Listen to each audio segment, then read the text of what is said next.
जय हिंद। स्वागत है आप सभी का लाइव टाइम्स पर। मैं हूं अजय झा। पश्चिम बंगाल में नई सरकार का गठन हो गया। शुभेंदु के नेतृत्व में सरकार ने कामकाज भी संभाल लिया और पहली कैबिनेट की बैठक में कई बड़े फैसले भी ले लिए गए। लेकिन इन सबके बीच सियासी तूफान थम नहीं रहा है। नगर पालिका भर्ती घोटाले में टीएमसी नेता और पूर्व मंत्री सुजीत बोस को गिरफ्तार किया गया है। सुजीत अपने बेटे समुद्र बोस के साथ सुबह करीब 10:30 बजे ईडी ऑफिस पहुंचे थे। उनसे करीब 10 घंटे तक पूछताछ की गई और फिर रात को आखिरकार उन्हें गिरफ्तार कर लिया गया। सुजीत बोस पर 2014-2018 के बीच साउथ दमदम नगर निगम में करीब 150 लोगों की अवैध भर्ती करने का आरोप है। कहा जाता है कि सुजीत ने इसके बदले में पैसे और फ्लैट लिए थे। सुजीत उस वक्त दमदम नगर पालिका के उपाध्यक्ष थे।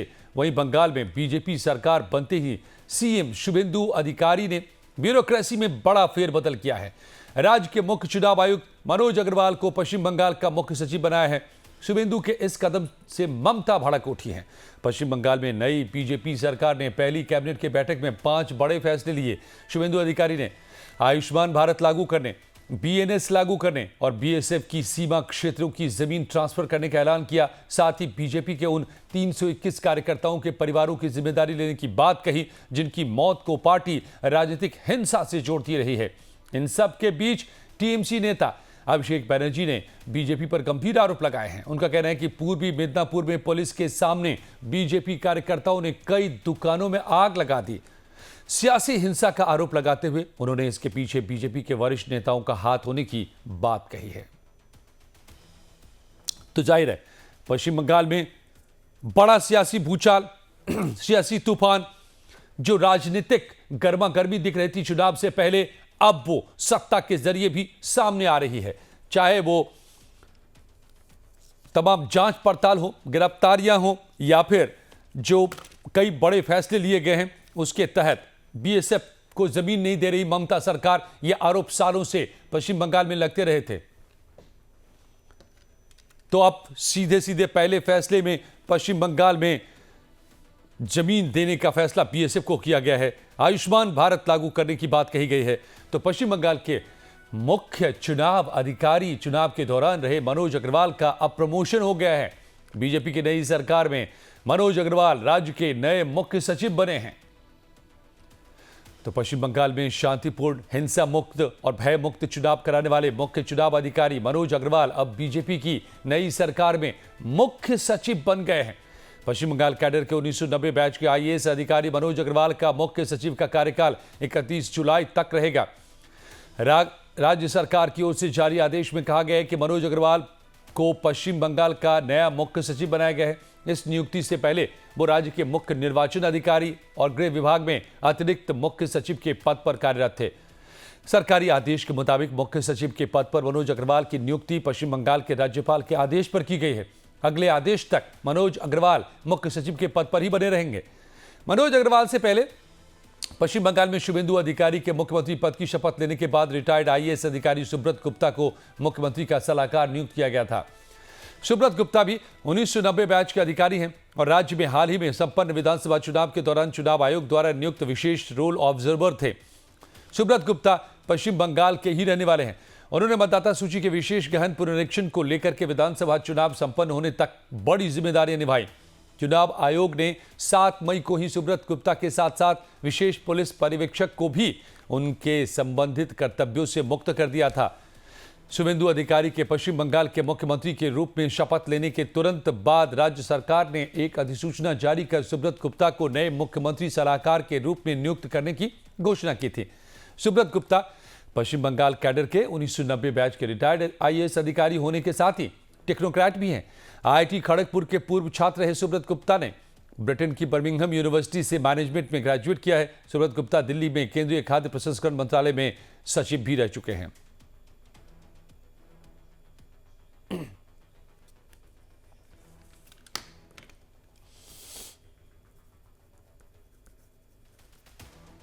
तो क्या पश्चिम बंगाल की उठापटक अभी भी जारी है?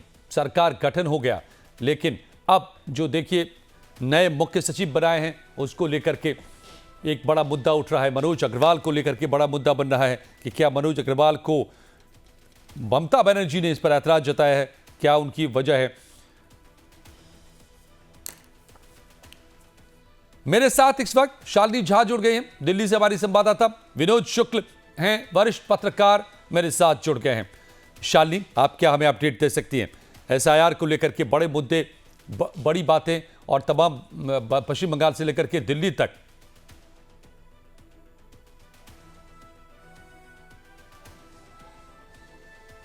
देखिए, एसआईआर की शुरुआत जब हुई थी अजय, आपको याद हो कि चाहे वो पश्चिम बंगाल हो, बिहार हो, उत्तर प्रदेश हो, देश के तमाम राज्यों जहां पर विपक्षी पार्टियां जो हैं वो इसके खिलाफ आवाज़ उठाती हुई नजर आई। और पश्चिम बंगाल इसका एक ऐसा जीता जागता उदाहरण रहा जिसको लेकर मुख्यमंत्री बनर्जी, जो पूर्व मुख्यमंत्री हैं, अब माफ़ कीजिएगा, ममता बनर्जी, वो खुद सुप्रीम कोर्ट तक जा पहुंची थी और उन्होंने खुद इसके खिलाफ दलील रखी थी।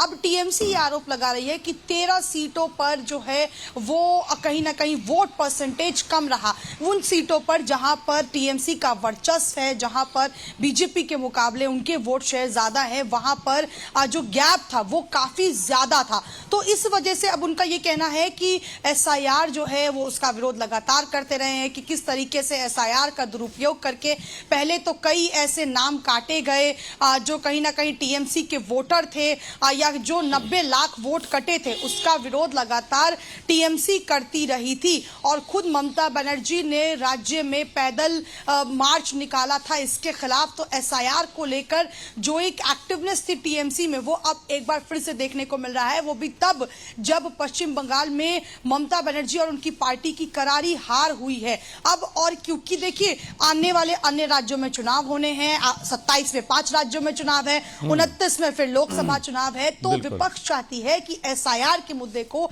एक बड़ा मुद्दा बनाया जाए और एसआईआर पर जो है सुप्रीम कोर्ट एक ऐसा फैसला ले जो कहीं ना कहीं विपक्षी पार्टियों के फेवर में हो। लेकिन सुप्रीम कोर्ट ये साफ कह चुका है कि आप नई याचिका दाखिल कर सकते हैं, इस पर चर्चा होगी। लेकिन लोकतंत्र में जिस तरीके से वोट परसेंटेज पश्चिम बंगाल जैसे राज्य में बढ़ा है, उसको भी सुप्रीम कोर्ट ने अप्रिशिएट किया है। लेकिन क्या ये ममता बनर्जी के फेवर में होगा, ये एक बड़ा संशय भी है और एक बड़ा सवाल भी है। और इस बात को लेकर देखिए, सबसे पहले ये बहुत जरूरी समझना है क्योंकि एसआईआर एक ऐसा मुद्दा रहा था जिसे भारतीय जनता पार्टी चाहती थी कि वो वोटर्स जो इस देश के नहीं हैं और किस तरीके से वोट कर रहे हैं, चाहे वो फेक वोटर आईडी कार्ड के जरिए हो या वो किसी भी तरीके से हो, तो बीजेपी का ये पक्ष था कि वो वोटर्स के नाम काटे जाए और जेन्युइन वोट जो है, जो जेन्युइन वोटर्स है, जो इस देश के नागरिक हैं, उनके वोट उसमें, उनके नाम उसमें ऐड हो। अब एसआईआर को लेकर ना सिर्फ टीएमसी बल्कि अगर विपक्षी पार्टी किसी एक मुद्दे पर आपको साथ नजर आएगी, एक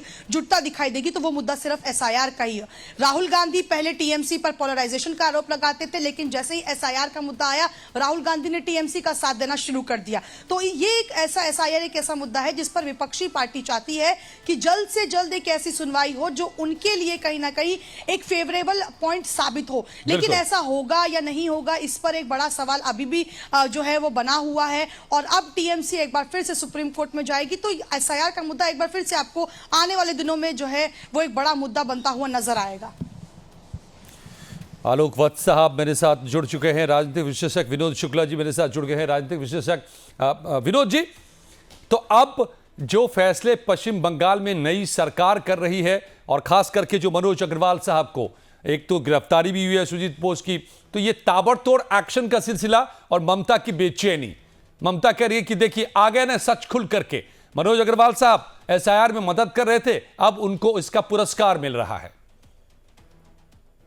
देखिए अजय, मुझे लगता है कि आप जब इस तरह के आरोप एक दूसरे पर लगाइएगा, विशेष रूप से अगर अधिकारियों को लेकर के आप ये कहिएगा कि ये भारतीय जनता पार्टी का अधिकारी है और ये तृणमूल कांग्रेस का अधिकारी है, तो तुरंत आपसे काउंटर प्रश्न किया जाएगा कि ये जो पापिया सुल्तान थी जिन्होंने शपथ ग्रहण के समय जो लेजिस्लेटर मतलब एमएलएज आए थे उनको बैठने की जगह नहीं दी और स्वपन दास गुप्ता और उनकी पत्नी रेशमी दास गुप्ता दोनों वहां पर थे और वो अपनी सीट पर डटी रही, उठी नहीं। और सूचनाएं यहां तक हैं कि जब प्रधानमंत्री आए तो आसपास के सारे लोग खड़े हो गए थे और उन्होंने खड़ा होना भी गवारा नहीं किया। और बाकी संदेश खाली वाले मामले में जिस तरह से प्रमाण मांग रही थी जो रेप की विक्टिम्स हैं, तो ये प्रश्न आपसे काउंटर प्रश्न किए जाएंगे। दूसरा ये कि कोई भी सरकार आती है तो वो अपने हिसाब से उनको जो लगता है कि ये हमको एफिशिएंटली डिलीवर कर सकता है, उस अधिकारी को उसकी योग्यता के अनुसार चयन करती है। अगर ऐसा ही बात था तो फिर सारे जिन अधिकारियों के साथ ममता बनर्जी ने काम किया है उन पर भी प्रश्न चिन्ह लगने चाहिए, उन पर भी प्रश्न चिन्ह लगेंगे। मैंने पपिया का उदाहरण दिया, एक अधिकारी हैं जिनके खिलाफ ममता बनर्जी धरने पर बैठ गई थी जब सीबीआई भ्रष्टाचार के मामले में उनसे पूछताछ करने आई थी, उनको उन्होंने राज्यसभा में भेज दिया, राजीव कुमार। उन पर किस तरह के आरोप हैं, किस तरह का व्यवहार करते थे वो, जो केंद्रीय अधिकारी और केंद्रीय सुरक्षा से जुड़े हुए लोग वहां इन्वेस्टिगेशन के लिए जाते थे, उन पर हिंसा होती थी और वो कुछ नहीं कर पाते थे। तो ये उनकी इफिशियंसी है। तो मुझे लगता है कि ये विवाद राजनीतिक है, इस पे मामला उठाया जाएगा। मनोज जो अग्रवाल जिनको चीफ सेक्रेटरी बनाया गया है, उन्होंने डिलीवर किया है एसआईआर के समय, और भी वो पहले सेक्रेटरी रहे हैं। वहाँ मान लीजिए ये एसआईआर मामले में उन्होंने नहीं काम किया, तो दिल्ली में सेक्रेटरी रहे हैं, आईआईटी खड़गपुर के पढ़े हुए हैं।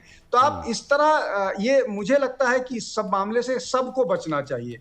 कोशिश करनी चाहिए कि जब तक बहुत ब्लैटेंट वायलेशन ना हो तब तक वो करना चाहिए। हालांकि ये भी नहीं कहा जा सकता। संजय मिश्रा भी जुड़ गए हमारे साथ, राजनीतिक विश्लेषक बहुत सारे, और आलोक वत्स साहब भी हैं। विनोद जी, संजय मिश्रा का काउंटर व्यू होगा, व्यू पॉइंट होगा, I am sure. Sanjay ji, तो अब देखिए, अभी मनोज अग्रवाल साहब को सीयू में तो गिरफ्तारी बढ़ी हुई है, सुजीत बोस की उस पर आऊंगा, वो अगला सवाल होगा आप लोगों से। लेकिन मनोज अग्रवाल की गिरफ्तारी अगर सरकार कर रही है, नई सरकार सत्ता में आई है, नई सरकार पद पर बैठी है, अब तो वो अपने पसंद के अधिकारी को अगर मुख्य सचिव बना रही है, तो इस पर ममता दीदी को इतनी परेशानी क्या हो गई? नहीं, देखिए, ये तो जो भी लोग अजय जी गद्दी पर बैठते हैं, सिंहासन पे बैठते हैं, वो अपना चलाते हैं, वो अपने पसंद का लोगों को चुनते हैं, जिसके साथ जिसकी जो व्यवस्था बन जाए। और ये सिर्फ एक अभी नहीं हुआ है, सभी लोगों ने चेंज किया है। प्रधानमंत्री कोई बनता है तो अपने हिसाब से अधिकारी रखते हैं, अपने हिसाब से सचिव रखते हैं। ये आश्चर्य की बात नहीं है।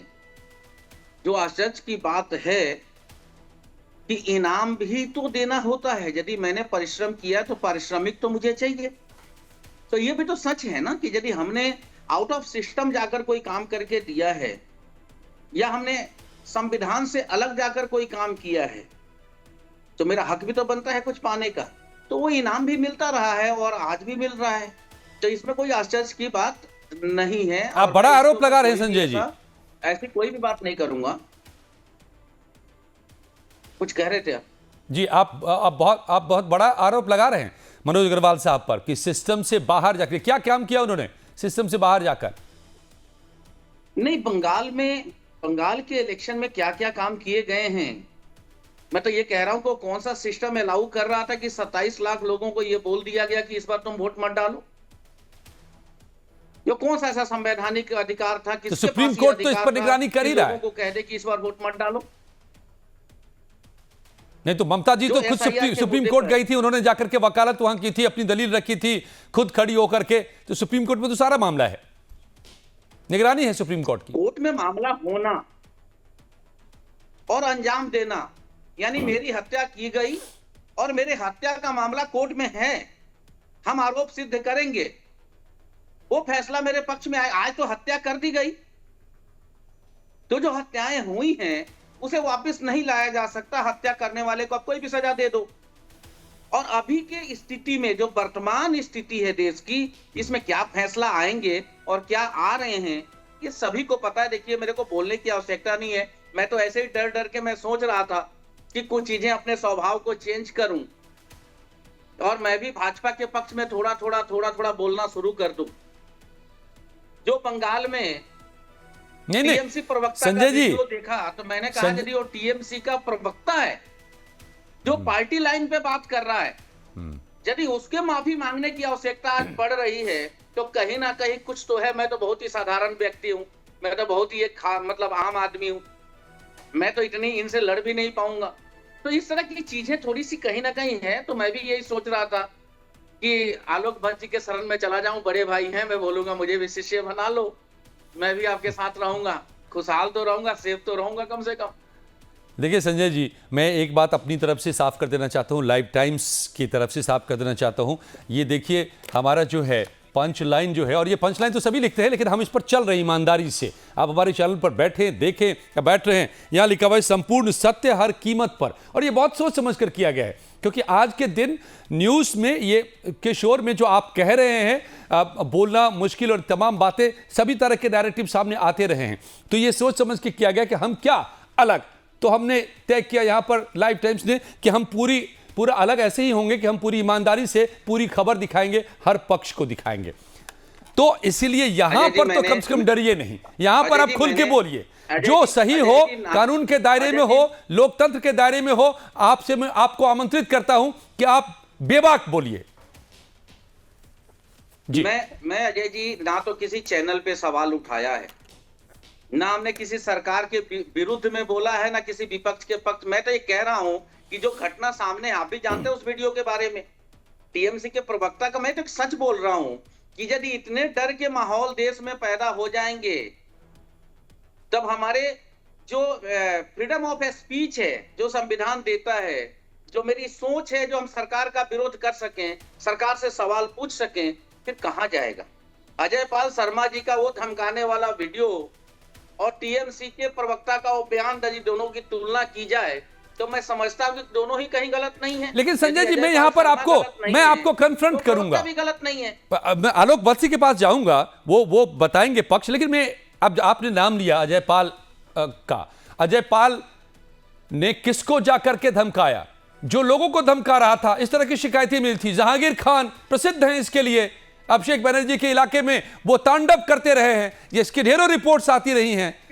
तो अगर उनको जाके कहा कि किसी को डराया तो हम देख लेंगे, सबको वोट डालने दो, तो क्या यह गलत है? मैं आपसे पूछना चाहता हूं, समझना चाहता हूं। अजय जी, मेरे हिसाब से जितना मैं जानता हूं, जितना मैं आईपीसी को जानता हूं, जितने मैं संविधान के सिस्टम को जानता हूं, एक सिस्टम था, उस व्यक्ति के ऊपर एफआईआर दर्ज कराना, उसको कोर्ट में ले जाना और साक्ष्य देना कि ये व्यक्ति डर पैदा कर रहा है क्षेत्र में। लेकिन आप किसी घर पे जाकर के सभी लोगों को, क्षेत्र वालों को, यदि किसी ने भी ऐसा किया, क्या कर रहे थे भाई वो लोग? लोकतंत्र में, चुनाव का माहौल में सभी लोग पक्ष और विपक्ष के रूप में बटे हुए होते हैं। कोई टीएमसी को सपोर्ट कर रहा था, कोई बीजेपी को सपोर्ट कर रहा था, कोई कांग्रेस का सपोर्टर था, कोई वाम दल का सपोर्टर था। नारेबाजी लगाना सभी की बात है, सभी लोग करते हैं, सभी पॉलिटिकल पार्टियां करती हैं। तो मुझे नहीं लग रहा है एक सोची समझी वो साजिश थी, एक दबाने का तरीका था। ऐसा मैं सिर्फ आपने कहा चैनल पे, मैं जो समझ में आ रहा बोल रहा हूँ, वैसे अंदर से बोलने की इच्छा नहीं है। मैं ये नहीं बोल रहा हूँ कि ना बोलिए, बोलिए, एकदम बोलिए, यही तो मैं आमंत्रित कर रहा हूँ, बिल्कुल बोलिए। लेकिन मुझे याद आता है, मैं आलोक बत्सी के पास जाऊंगा इस बात को रखते हुए कि आप जो कह रहे हैं कि वो क्या कर रहे थे, समर्थक होना एक बात है, लेकिन मेरा ही समर्थक बने रहो, मुझे ही वोट डालो, पप्पू यादव स्टाइल में जो कभी हुआ करता था वहां पर, या शहाबुद्दीन के स्टाइल में बिहार में बहुत लोगों ने देखा है, विनोद शुक्ल जी ने बहुत करीब से देखा है, आलोक बत्सी ने, आपने भी देखा होगा। तो इस देश में वोट चोरी जो आज कही जा रही है, वोट डाका चलता रहा है, ये सब आप जानते हैं। आलोक बत्सी, आप बताइए, जो ये हो रहा है, मनोज अग्रवाल जी को पुरस्कृत किया गया है क्योंकि एसआईआर के जरिए उन्होंने खेल पलट दिया पश्चिम बंगाल में, ममता जी का आरोप।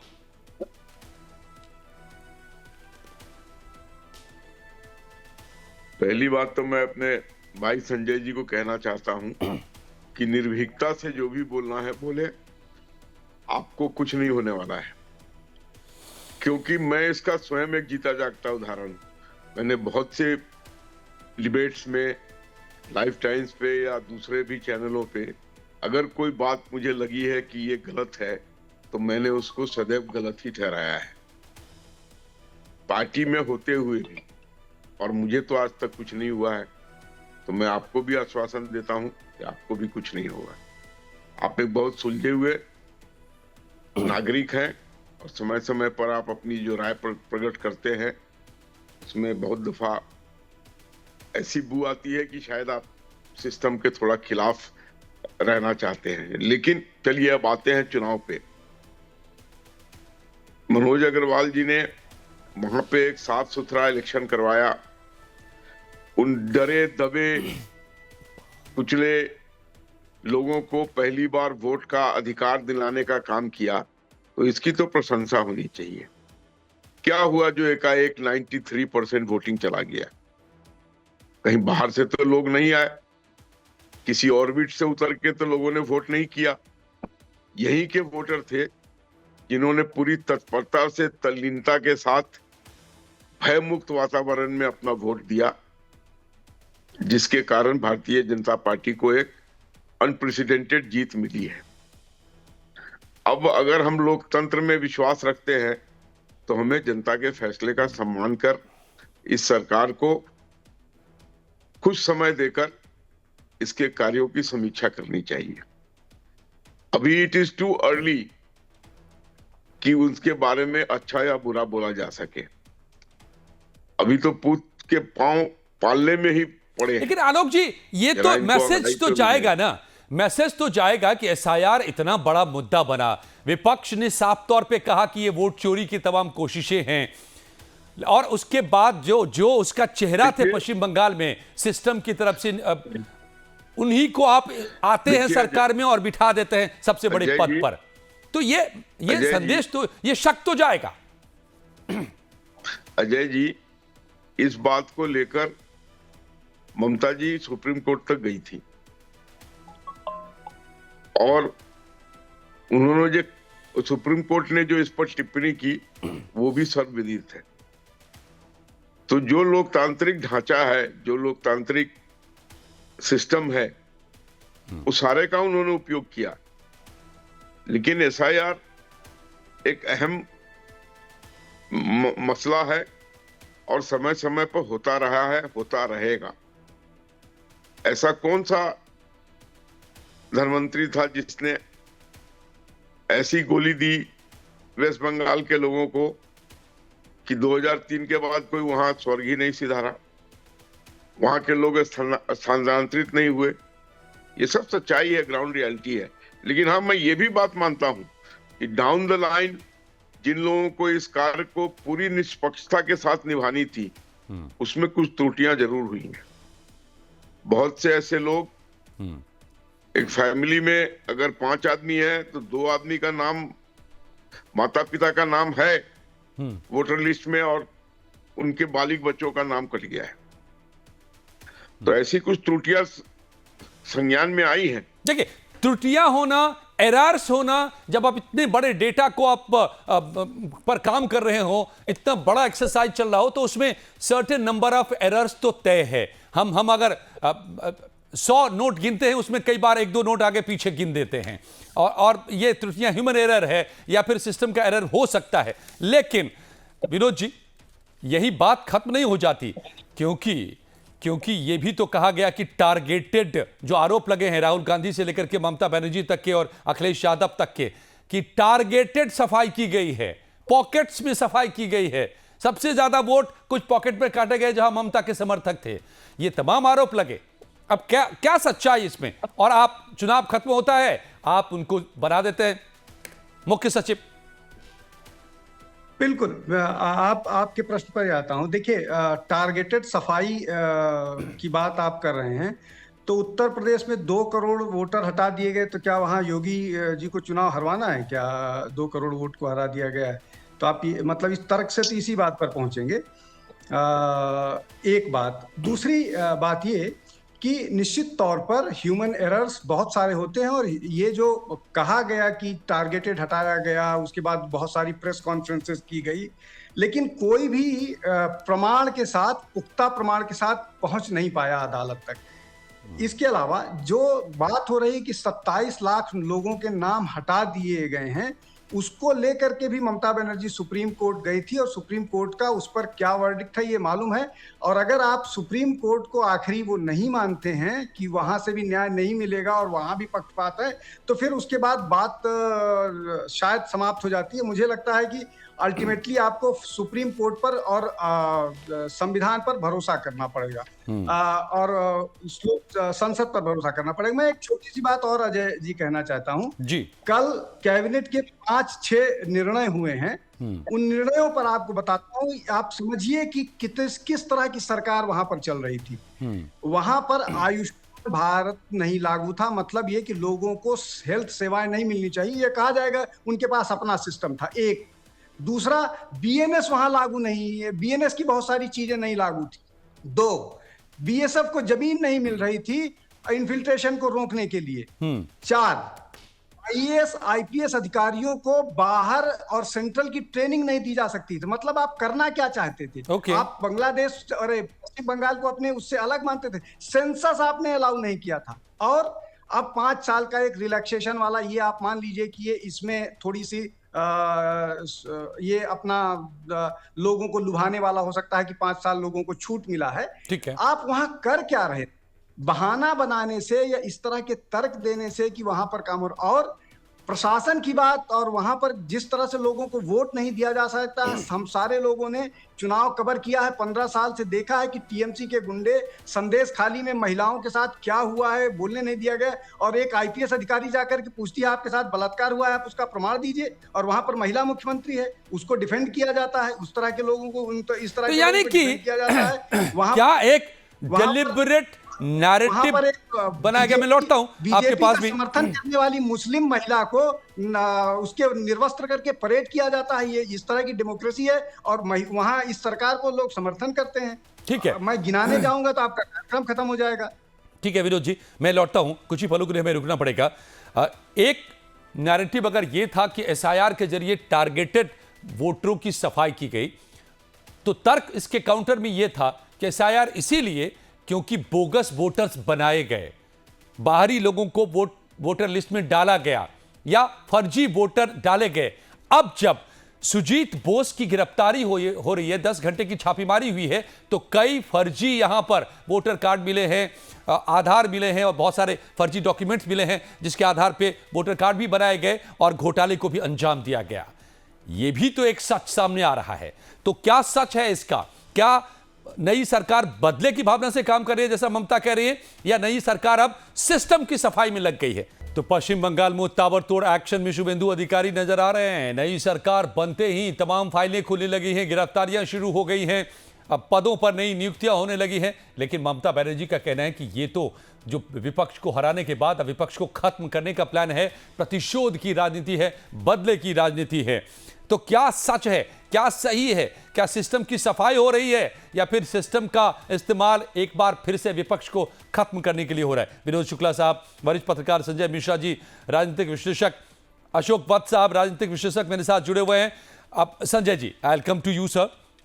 तो ये देखिए, इलेक्शन के दौरान बहुत सारे नैरेटिव बनाए जाते हैं, या आप भी जानते हैं, मैं भी जानता हूं, लेकिन पश्चिम बंगाल की जमीन पर बहुत कुछ होता रहा है, यह भी सच है एक। तो क्या वहां पर जो एसआईआर की प्रक्रिया पूरी की पूरी हुई, उसमें यही क्यों माना जाए? यह भी तो कहा जा रहा है कि बहुत सारे बोगस वोटर्स थे, बहुत सारे लोग जो मृत थे उनके भी नाम बचे हुए थे, बहुत सारे लोगों के 2-2 जगह नाम थे, ये हमने सब राज्यों में देखा है। तो अगर उसकी सफाई हुई तो ये तो एक अच्छा काम हुआ ना, उसका असर दिखा ना चुनाव पर, 93% वोटिंग हुई ना। देखिए अजय जी, मैं तो बंगाल के लोगों के लिए मैं इतना ही कहूंगा कि ये काफिले वालों, तुम इतना भी नहीं समझे, ये काफिले वालों तुम इतना भी नहीं समझे, लूटा है तुम्हें रहजन ने, लूटा है तुम्हें रहजन ने रहबर के इशारे पर। मैं इतना ही सिर्फ कहूंगा। और जो देखिए विनोद जी जो कह रहे हैं, ठीक है, एक नजरिया हो सकता है, ये आपका तर्क हो सकता है, लेकिन आपका तर्क ही अंतिम सत्य बन जाए, ये तो फिर गलत हो जाएगा ना। आपने टीएमसी के गुंडे बोलकर आपने बात की, और टीएमसी के गुंडे आज क्या बीजेपी के गुंडे कहलाएंगे? वो टीएमसी से पहले सीपीएम वाम दल के गुंडे कहलाते थे। ये सच है ना? यदि आपकी पत्रकारिता है, आपने चुनाव कवर किया है, तो ये सच है ना कि जब वाम दल से सत्ता ट्रांसफर हुई, जब टीएमसी ने सत्ता हथियाई, तो वो सारे गुंडे टीएमसी के थे। मैं बिल्कुल सहमत हूं, आपकी बात को बिल्कुल एक्सेप्ट करता हूं। आज वो गुंडे बीजेपी के नहीं हैं। और एक कड़वा सच बोलता हूं साहब, मेरा सौभाग्य रहा है कि मैं तीसरी पीढ़ी अपना बंगाल का हूं। मैं बिहार से रहने वाला हूं, लेकिन बंगाल छोड़कर दिल्ली आने वाला मैं अपनी तीसरी पीढ़ी हूं। मैं जानता हूं वहां की वोटिंग प्रक्रियाओं को, मैं मानता हूं, बिल्कुल सच है। क्या बिहार में नहीं होता था? आप उत्तर प्रदेश को लेकर के आए कि यहाँ के 2 करोड़ वोटर काट दिए गए, तो क्या जो योगी को हराने के लिए काटे गए? हाँ साहब, योगी जी के स्टेटमेंट है कि 4.5 करोड़ वोटर कटे हैं, इसमें 2.5 करोड़ भाजपा के वोटर हैं, और आप एसआईआर के प्रक्रिया को चलाए जा रहे हैं। आप बंगाल में 27,15,000 लोगों को वोट से बाहर किया, 7 लाख नए वोटर ऑनलाइन जोड़े। क्या ये सच नहीं है साहब? ठीक है, तो ऐसी सवाल क्या ये भी है? है ना, ओके, फिर ऐसा भी क्या सवाल है कि हम बचते सच हैं। भी नहीं बोल पाएंगे? ठीक है, जवाब आप सच आपकी तो बोलना चाहिए। यदि आपने कवर किया, पत्रकार हैं, तो आईना तो सही दिखा दीजिए साहब सरकार को। जनता को मत दिखाइए, सरकार को दिखाइए। विनोद जी, सवाल एक दिलीप घोष साहब का बयान सामने आ रहा है, मतलब होता है। लेकिन आप पहले रिएक्शन, आपका नाम लिया है अभी उन्होंने, तो आप इस पर क्या कहना चाहेंगे विनोद जी? एक छोटा सा रिएक्शन आपका संजय जी की बातों का। पत्रकारिता का मतलब है जनता की आवाज इस मंच तक पहुंचाना। हम आज मंच की आवाज जनता तक पहुंचाने में रह गए हैं। क्या ये सच नहीं है? ये मेरा खुला आरोप है। ओके, अब मैं बोलूं अजय जी? Yes Vinod ji please. मैं देखिए, मुझे लगता है कि संजय जी अपनी पत्रकारिता की परिभाषा सब पर थोपना चाह रहे हैं। अभी उन्होंने मुझे ये बताया कि आपका अपना व्यू हो सकता है, तो मैं ये कहूंगा कि ये आपका अपना व्यू है कि आपको अगर सरकार, कोई संस्था, कोई व्यक्ति सही कर रहा है तो वो आप गलत कीजिए, वो उसको आप गलत कहिए, अगर गलत नहीं भी है तब भी। मैं इसको सामान्य नहीं कहूंगा, मैं इसको बीमारी कहूंगा कि कोई व्यक्ति अगर सही भी है उसको भी आपको गलत कहना है, इसलिए कि आपको पत्रकार बने रहना है। दूसरी बात ये कि अगर ये आप बात कह रहे हैं कि भारतीय जनता पार्टी ने और गृह मंत्री ने या जो इलेक्शन कमीशन है उसने योगी आदित्यनाथ को हराने के लिए 2 करोड़ वोट डालने की साजिश की, ये आप कहना चाह रहे हैं, ये तर्क है आपका। तीसरा और क्या मतलब हुआ संजय जी, जब आप ये कह रहे हैं? इसका मतलब ये है कि जो बंगाल में को हराने के लिए हुआ, क्योंकि ममता की बात को नहीं सुना गया एसआईआर के बीच में, मेरा कहना ये है। मेरी बात खत्म कर लीजिए, मैं आपके बीच में नहीं बोल रहा था, आप, मुझे लग रहा है मेरा चेन ऑफ थॉट वो क्या। अब तीसरी बात महत्वपूर्ण ये है कि 5 प्रदेशों में एसआईआर हुआ। 5 प्रदेशों में सिर्फ पश्चिम बंगाल को सबसे ज्यादा विषय परेशान किए, सब जा करके सुप्रीम कोर्ट और बार बार। अब उसमें एक और बात समझिए, अदालत में सुप्रीम कोर्ट में ममता बनर्जी अपना पक्ष रखने गई। ये जो व्यक्ति लॉ पढ़ा हुआ है उसको बेसिक मामला होता है कि आपने अगर खुद अपना मुकदमा नहीं लड़ रही तो आप अपीयर नहीं हो सकती है। उसके लिए आपको बाकी जो आपके वकील हैं उनको विड्रॉ करना पड़ता है। तो आप सिर्फ ऑप्टिक्स के कारण ये सारी चीजें कर रही थी। चौथी महत्वपूर्ण बात यह है जी कि जनता के विवेक पर प्रश्न है। आप ये कह रहे हैं कि जिन लोगों ने विरोध किया और जिन लोगों ने समर्थन में वोट किया, वो लोग, उनके पास इतनी मानसिक क्षमता नहीं थी कि वो क्या निर्णय कर पाए कि किसको वोट करना चाहिए, किसको वोट नहीं करना चाहिए। एक आखिरी बात अजय जी, पश्चिम बंगाल में जो कम्युनल स्थिति है, संजय जी बोल रहे थे कि वो 3 पीढ़ियों से रहे हैं। मेरी अपनी दादी कम्युनल, उसके कारण करोड़ों का काम छोड़ करके उनको भागना पड़ा था, वहां से प्रतापगढ़ आना पड़ा था। तो वहां क्या होता है। और आपकी एक बात मन रखने के लिए, जिस दिन ये वो लगेगा और मैं ये कहूंगा, अगर बीजेपी का कोई व्यक्ति शेख शाहजहां जैसा व्यवहार करता हुआ दिखेगा तो मैं उस दिन बीजेपी के गुंडे भी आप मेरे शब्द मुंह से सुनिएगा। इसमें आप को कोई वो नहीं होगा। हम चूंकि आज पहली बार जुड़े हैं और उम्मीद करता हूं फिर जुड़ेंगे और आप मेरी बात सुनिएगा। ओके, वो ऐसी स्थिति आएगी देखिए, तो मैं और बीजेपी एक के गुंडों गिरफ्तारी कहने भी से तो हुई है। गुरेज नहीं एसआईआर पर हम जी। लोग फंस गए, बहुत दिनों से ये मुद्दा फंसा हुआ है एसआईआर का। लेकिन सुजीत बोस की गिरफ्तारी जो हुई है उसका भी लिंक एसआईआर से भी निकल के सामने आ रहा है। और क्या ये क्लीनिंग है सिस्टम की कि पॉलिटिकल क्लीनिंग है विपक्ष की, जो ममता कह रही है? इस पर आते हैं। लेकिन क्या कहा है बीजेपी के नेता और मंत्री अब दिलीप घोष ने? टीएमसी के भ्रष्ट नेताओं के खिलाफ सभी मामले अब खोले जाएंगे और जांच शुरू की जाएगी, ठोक कर दिलीप घोष का यह बयान आ गया। तो सुनिए। बहुत नेता मंत्री ऐसे हैं टीएमसी के, मैक्सिमम सब करप्टेड है। अभी तक पुलिस की अनुमति नहीं मिलती थी, गवर्नर की अनुमति नहीं मिलती, तो इंक्वायरी नहीं हो रहा था। अभी सारे केसेस ओपन होंगे और सारी बातों की इंक्वायरी होगी। जनता जो चाहती है वही होगी।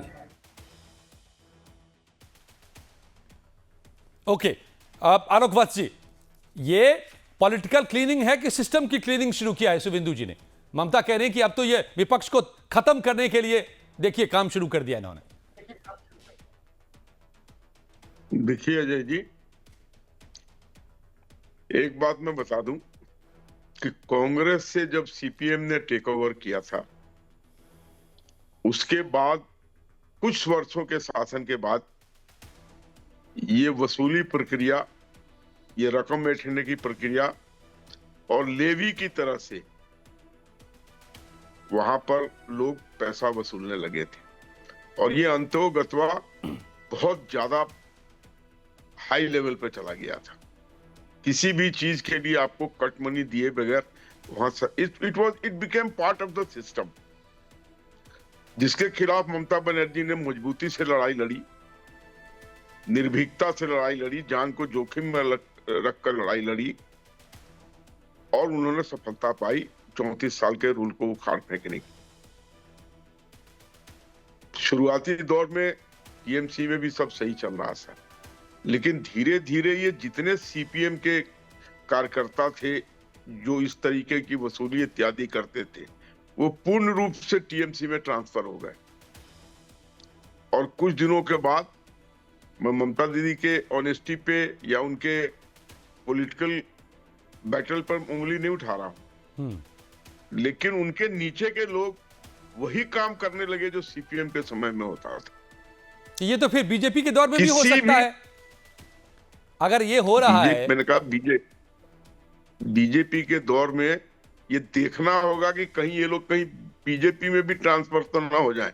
अभी इस पर उंगली उठाना ठीक नहीं है। मैंने कहा ना, the child is in the cradle. बच्चा अभी पलंग के छोटे से बिस्तर पे है, उसको अंगड़ाई लेने दीजिए, तब हम बात कर सकेंगे। और सही कहा है वरिष्ठ पत्रकार ने कि अगर उनके गुंडे भी यहाँ ट्रांसफर होकर वो गुंडागर्दी करते हैं तो मेरे जैसा आदमी को उस पर भी उंगली उठाने में हिचक नहीं होगी। ओके, ठीक है, ठीक है, ठीक है। इसमें लेकिन एक चीज बता दूं कि इसमें भी कोई शक नहीं है कि आज के दौर में पत्रकारिता लड़खड़ाई जरूर है। वो निर्भीकता, वो निष्पक्षता आप जैसे कुछ चैनल रख रहे हैं, वो प्रशंसनीय है और सभी के बारे में आप ऐसी बातें नहीं कर सकते। ठीक है, और बिल्कुल सही जो बात है। जो इसका कमर्शियलाइजेशन हो गया है और जो ये बड़े बड़े बिजनेस हाउस के गोदी में या चले गए हैं, वो पूर्व में ऐसा नहीं था। नहीं, ठीक बात है। पत्रकार को देखकर ही लोग समझ जाते थे, उसके अटायर से, उसके वेशभूषा से, कि ये पत्रकार है। उसका जीता जागता उदाहरण अभी मैं वरिष्ठ पत्रकार को देख के कह सकता हूं, लेकिन अन्य लोगों को देख के लगता है वो बिजनेसमैन है।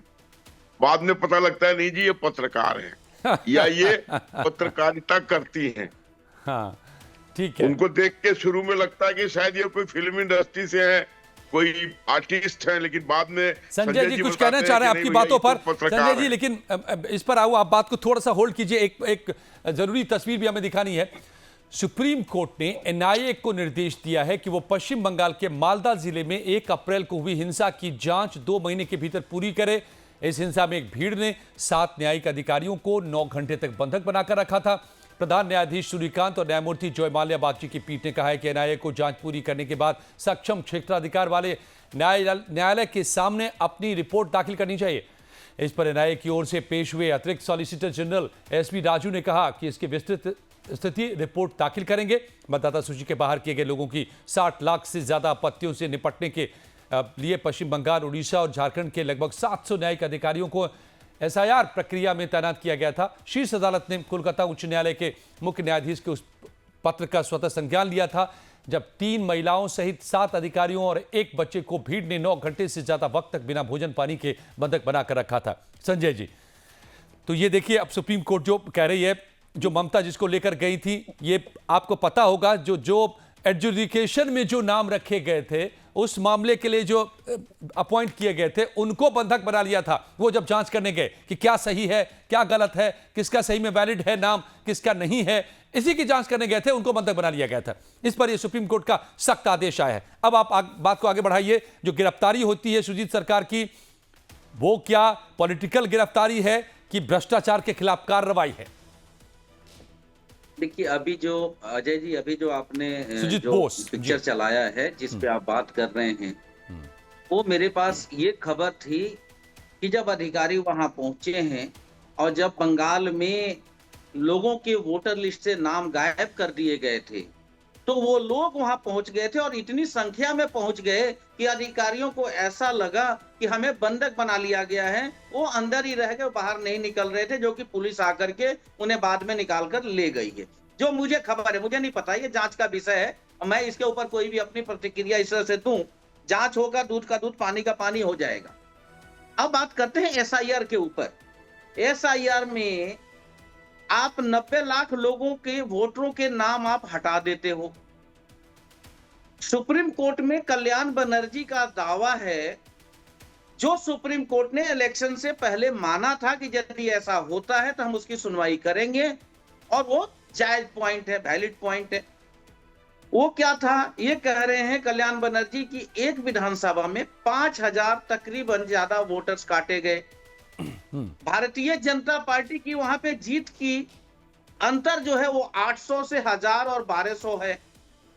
मतलब वो वोटर्स वहां पे फर्क डाल रहे हैं और सुप्रीम कोर्ट ने इसे एक्सेप्ट किया है और एक अलग से याचिका दायर करने के लिए कल्याण बनर्जी को सुप्रीम कोर्ट ने कहा। मतलब टीएमसी का दावा 100% झूठा नहीं है और आपका चेहरा छुपा हुआ नहीं है, कहीं ना कहीं तो उजागर हो रहा है। ऐसा 31 सीटों के लिए संजय जी कहा है, जो ममता बनर्जी ने पक्ष रखा है उनकी तरफ से कोर्ट में, जिसका आप हवाला दे रहे हैं, और कहा है सुप्रीम कोर्ट ने कि आप इसके लिए एक पिटीशन डाल सकते हैं, ऐड कर सकते हैं, ठीक। लेकिन वो सिर्फ 31 सीट पर ऐसा दावा कर रहे हैं और हार का अंतर देखिए कितनी सीटों का है। फिर भी हार होनी तय थी, अगर मान लिया जाए कि ये यही इसी वजह से हुआ है। वैसे मैं बताऊं कि 90 लाख वोटर को डिवाइड कीजिए आप यहां पर सीटों से, तो 10 ये टोटल वोटर से 10-12% हो जाते हैं। जी संजय जी, एक मिनट अजय जी, एक मिनट लो। हाँ। ये सिर्फ 31 सीट नहीं है, टीएमसी वो 31 सीट वो लेकर के आई है जहां पे उनको अपनी जीत है। ये सीट की संख्या ज्यादा है, वो बीजेपी भी जीती हुई है कुछ। टीएमसी कह रही है कि जहां पर जीत हार का अंतर कटे हुए वोटों के अंतर से कम है, ये उनका कहना है कि अगर ये वोट ना करते तो शायद हम जीत जाते। बट ये एक हेतु मजबूत वाला मसला है। ओके ये कहना जी, विनोद जी कुछ कहना चाह रहे हैं। विनोद जी नहीं देखिए, हाँ प्लीज, अच्छा ठीक है प्लीज कंप्लीट सर। संजय मैं ये कहना इन शॉर्ट, समय खत्म हो रहा है हमारा, कि ये जो ये सुप्रीम कोर्ट ने इलेक्शन से पहले जब ममता गई हैं, सुप्रीम कोर्ट का ये था मानना कि नहीं, यदि ऐसा होता है कि वोटर्स की 5000 वोटर्स काटे जा रहे हैं और जीत का अंतर कम है उससे, तो हम इस पे सुनवाई करेंगे। बिल्कुल कहा था, सुनने वाला है, ऐसा सुप्रीम कोर्ट ने माना है। बेशक। अब आते हैं, चलिए सुप्रीम कोर्ट ना माने, सुप्रीम कोर्ट फैसला दे दे टीएमसी के पक्ष में, बीजेपी के पक्ष में दे, लेकिन बस संजय जी खत्म कर रहे हैं बात जी। कहीं सवाल नहीं उठ रहा है चुनाव आयोग के ऊपर। मैं तो इसमें बात कर रहा हूं कि यहाँ कहीं ना कहीं चुनाव आयोग पे सवाल उठ रहा है। यदि आप अपने काम निष्पक्ष किए होते तो किसी भी दल को सुप्रीम कोर्ट जाने की आवश्यकता नहीं थी। नहीं, लेकिन संजय जी एक बात तो आप मानेंगे, एक बात तो आप मानेंगे कि सुप्रीम कोर्ट सभी दल गए, बिहार में चल रहा था एसआईआर, तब भी गए, बाकी जगहों से भी गए, कहीं भी सुप्रीम कोर्ट ने रोका नहीं, पूरी प्रक्रिया को जारी रखने दिया। हाँ, उस यही पर तो कुछ बात है निर्देश साहब, दिए, यही कुछ तो बात डॉक्यूमेंट है, को यही एक्सेप्ट तो बात करवाया, है। बस इतना ही हुआ। जी विनोद जी। आसाम के लोग गए थे क्या? बीजेपी के लोग कहीं गए एसआईआर में? बीजेपी के लोग कहीं गए सुप्रीम कोर्ट? क्यों? तो ये तो उत्तर प्रदेश में योगी जी गए क्या? मंच से आकर उन्होंने बोला। तो बीजेपी मंच वाले से कहेंगे बोला, कि हमें संवैधानिक कहीं संस्थाओं में विश्वास है, आपको विश्वास नहीं रह गया है, तो आप उस पर इल्जाम लगा रहे हैं, वो ये मैंने कहेंगे। सुनवाई अभी नहीं है करा, नहीं हमारे विश्वास पास, विश्वास लेकिन वो कहां से कहते आ गया रहे साहब? हैं। ओके विनोद जी, समय कम हो रहा है तो फटाफट रिएक्शन लेते हैं आप लोगों का। जल्दी जल्दी। एक तो ये कि ये मामला सिर्फ 31 सीटों का है और उसमें असली मामला यही है कि जो वोट जीत का अंतर है और जो हटाए गए वोटर हैं उनमें अगर ज्यादा और कम का अंतर है तो उन पर कंसीडर किया जाएगा। वो 31 सीटें हैं, ऐसे मिलाकर के लगभग 170 सीटें हैं, तो जीत डेफिनिट है। दूसरी बात ये कि जो एसआईआर को लेकर के आप उस अधिकारियों को उसकी बात कर रहे थे घेरे जाने की, उसमें एक महिला का ऑडियो शेयर हुआ था कि क्या मेरे बच्चों को हाई कोर्ट बचाएगी। तो मतलब ये कि अगर वो महिला झूठ बोल रही थी तो मुझे थोड़ा सा वो है। अगर ये था कि वहां अचानक स्पॉन्टेनियस भीड़ इकट्ठा हो गई, इसको लेकर के मुझे लगता है कि थोड़ा सा संवेदनशील होने की जरूरत है। इतनी असंवेदनशीलता नहीं है। वहां पर जिस व्यक्ति ने भाषण दिया था उसने लोगों को इकट्ठा किया था और चुनाव के समय गतिरोध पैदा करने के लिए, बताने के लिए, क्योस पैदा करने के लिए जो ममता बनर्जी लगातार कह रही थी वही उनके लोग कर रहे थे, क्योस पैदा कर रहे थे। और चुनाव के समय क्योस पैदा करना ठीक नहीं था, इसलिए वो अरेस्ट भी हुआ है। मुझे लगता है कि इतना इनोसेंटली इस तरह की गलतियों पर बच जाना ठीक नहीं है। मुझे लग रहा है कि पक्षपात, झुकाव हो सकता है, लेकिन झुकाव इस तरह से कि किसी को डिफेंड करें, गलत चीज को डिफेंड करें, मुझे लगता है कि इस पर हमको थोड़ा सा झुकाव अपने पक्षपात ऊपर में ना बदल जाए। संजय जी, चाहिए। आप लोग, लेकिन आपको मुझे लगता है कि सुजीत बोस साहब गिरफ्तार हो गए, आपको कोई दर्द नहीं है, आपने इस पर कुछ कहा ही नहीं। ममता कह रही है कि देखिए ये तो बदले की भावना से हुई है कार्रवाई। आप मुझे कह रहे हैं? जी जी जी जी संजय जी, आप ही से जवाब है। सुजीत बोस जी की गिरफ्तारी हुई है, कल 10 घंटे ईडी की पूछताछ हुई और उनके ऊपर में नगर पालिका भर्ती घोटाला का आरोप है। हाँ, मैं अजय जी इतना ही कहूंगा, एक पंक्ति है कि घरों पर नाम थे, घरों पर नाम थे, नामों के साथ ओहदे थे। घरों पर नाम थे, नामों के साथ ओहदे थे, बहुत तलाश किया कोई आदमी न मिला। कहां जाएंगे, किस पे सवाल पूछेंगे, क्या पूछेंगे और जवाब क्या आएगा? जो जवाब आएगा वही सत्य है, आपके सवाल को नकार दिया जाएगा, ये भी सच है। और मैं इसीलिए कह रहा हूं, आपको पहले ही लाइन लिया था, आलोक बस जी के शरण में जाऊंगा, मैं कहूंगा हे प्रभु मुझे भी साथ रखो।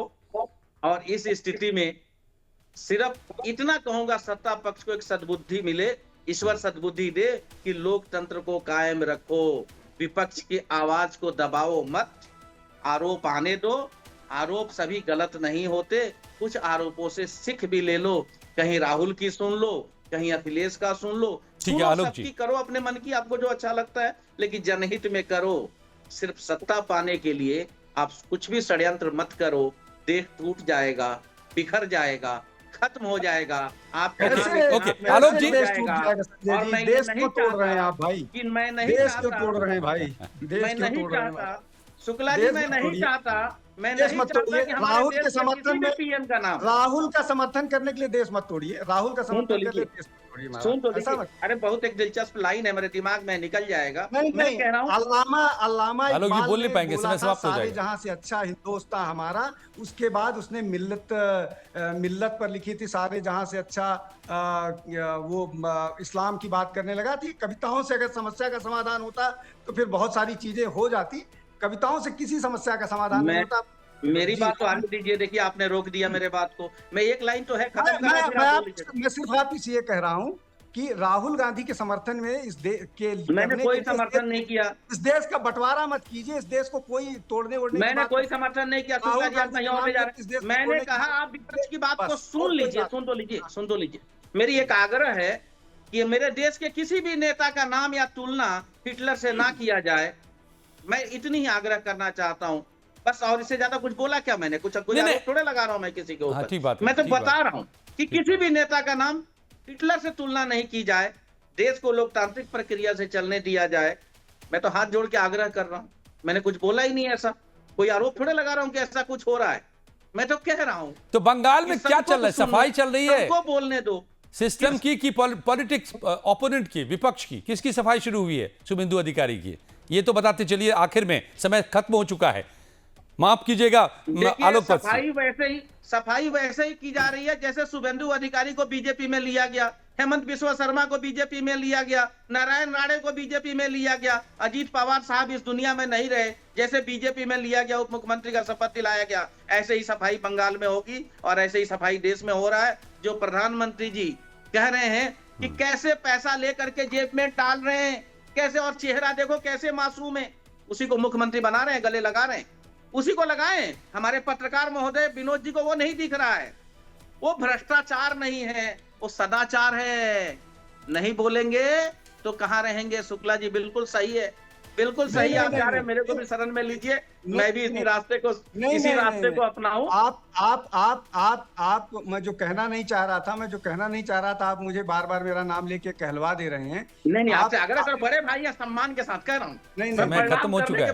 नहीं, आप बोलना हो तो विनोद जी बोल दीजिए आखिर में। पर लगातार कमेंट कर रहे हैं कि आप भ्रष्टाचारी पार्टी के साथ हैं, आप इनको भी शरण में लीजिए। आलोक जी, संजय जी को का भी कुछ कराइए, ये भी भ्रष्ट होने के लिए तत्पर हैं आपकी शरण में जाकर के। इसलिए तो क्या आलोक जी लगातार भाजपा को भ्रष्ट कह रहे हैं और भाजपा में जाना चाह रहे हैं। मतलब ये कि संजय जी ऐसा नहीं लग रहा है। नहीं, मुझे जिस व्यक्ति के लिए श्वेत पत्र लाया गया, शुक्रिया विनोद जी, संजय मिश्रा जी, विनोद शुक्ला जी, आलोक वत्स जी, सीधे मैं धन्यवाद कहूंगा। समय बिल्कुल खत्म हो चुका है। ये बहस अभी जारी रहने वाली है क्योंकि नई सरकार सत्ता में आई है, नए कदम उठा रही है और इस पर सवाल भी नए नए सामने आ रहे हैं।